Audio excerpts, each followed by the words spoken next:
नमस्कार, मैं शिखर शुक्ला और आप देख रहे हैं Bharat A to Z news.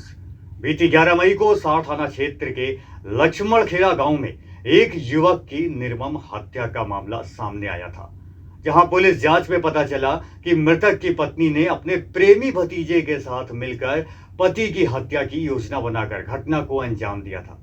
वहीं घटना को योजनाबद्ध तरीके से अंजाम देने के दौरान मृतक की पत्नी ने गांव के 3 लोगों पर हत्या का मुकदमा दर्ज कराया था। वहीं दोनों आरोपियों से पूछताछ करने के दौरान पुलिस ने मृतक की पत्नी और प्रेमी भतीजे को हिरासत में लेने के दौरान सलाखों के पीछे भेज दिया है। देखिए क्या है इसके पीछे पूरा मामला।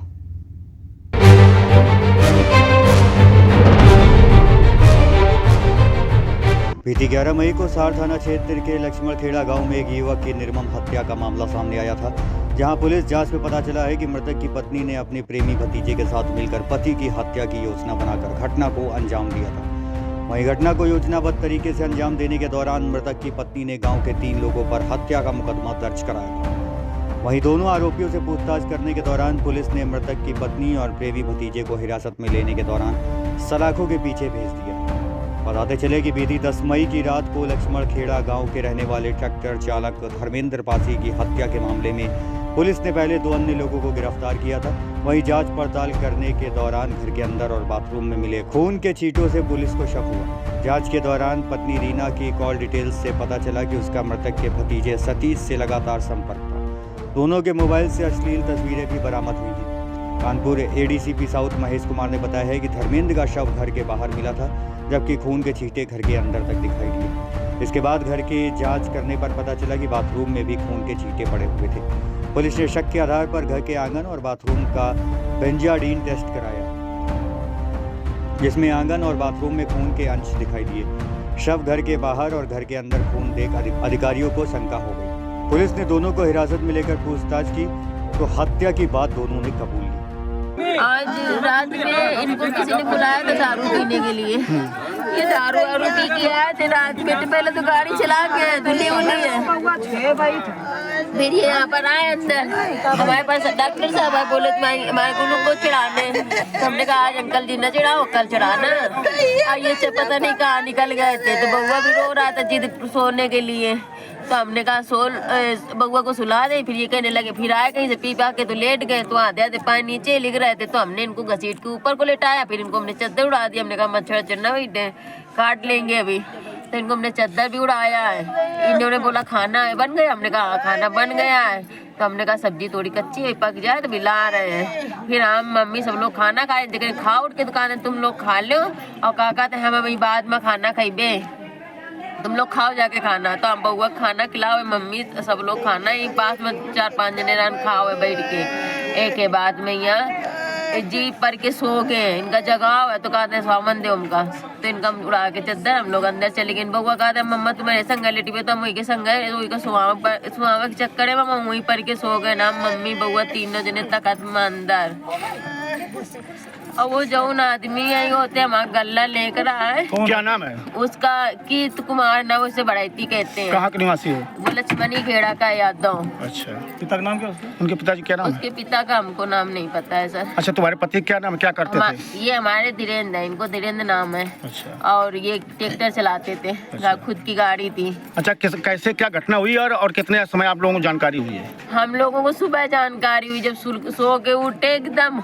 तो हमने कहा मम्मी ये कह रहे थे हमारी भी तबीयत नहीं सही रहती, तो अब सब लोग घाटमपुर चलेंगे दवा करवा के आएंगे। तो हमने कहा मम्मी इनको भी उठाओ के तो उठो, भूसा ले आओ, जाके चलना है जल्दी, जूड़े करा आएंगे दवा घाटमपुर से। बस जैसे इनका चद्दर को जगाने के लिए खोला तो बस जैसी हालत में हमको मिले। अच्छा, पुलिस को सूचना दिया तो पुलिस मौके में आई थी क्या? पुलिस को हमने 110-76 पे भी कॉल की थी पहले। शिकायत की आदमी धमकी पे धमकी दे रहा है। कब शिकायत किया था आपने? आज से कम हमको लगता होगा।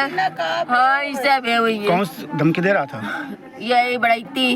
अच्छा। कीर्त कुमार धमकी पे धमकी दे रहा था। फिर हम थाने गए। कौन से थाने गई थी आप? ये साड़। अच्छा।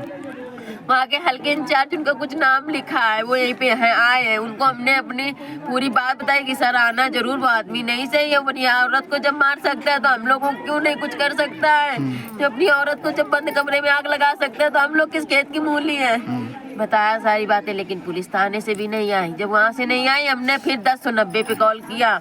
वहाँ से 112 नंबर आई, वो सुलहनामा करा गई। उसने बोला 3.5 कुंटल इनका गेहूँ आप दे देना आज, और क्या कहते हैं कल आप गाड़ी, कल है संडे, सोमवार को इनकी गाड़ी जब बनवाने जाओगे तब ये तुमको क्या कहते हैं 10,000 रुपए देंगे। जब इनकी गाड़ी बनवाए तो कहते हैं हाँ सर बनवा देंगे गाड़ी। थाना साउंड के ग्राम लक्ष्मण खेड़ा में, इसमें बड़ी संख्या में लोग वहाँ इकट्ठे भी हुए थे। पुलिस ने तत्काल किस तरह उसका मृतक का पीएम कराया और मुकदमा पंजीकृत किया, और उसमें जो नामजद तहरीर दी थी उन्होंने, जिससे बताया था कि 1 हफ्ता पहले ही मृतक का झगड़ा हुआ था, और उसी क्रम में पुलिस ने 2 लोगों को उसमें गिरफ्तार कर जेल भेजा था।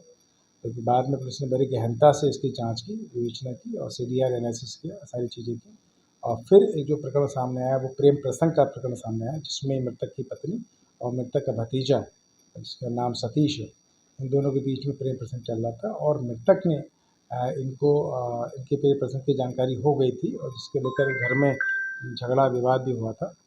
और इसी को ध्यान रखते हुए मृतक की पत्नी और मृतक के भतीजे ने मिलकर इसको मृतक धीरेन्द्र को मारने की प्लानिंग की, और प्लानिंग के तहत उसको खाने में नशे की नींद की गोली मिला के खिलाई दी, ताकि जब सो जाए उसके बाद घटना कार्य की जाए। जब धीरेन्द्र सो गया रात में 10 बजे, उसके बाद उसके पत्नी रीना ने उसके सर पर वहाँ पर रखा एक लकड़ी का जो कि एक लकड़ी का मोटा लठ था, वो कई बार मारा, जिससे धीरेन्द्र की मृत्यु हो गई।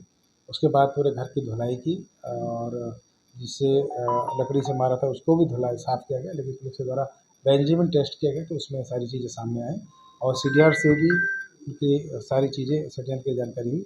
पूछताछ में भी दोनों ने ही अपने गुनाह को कबूल किया है, और सारी चीज़ें एविडेंस प्राप्त हो गए।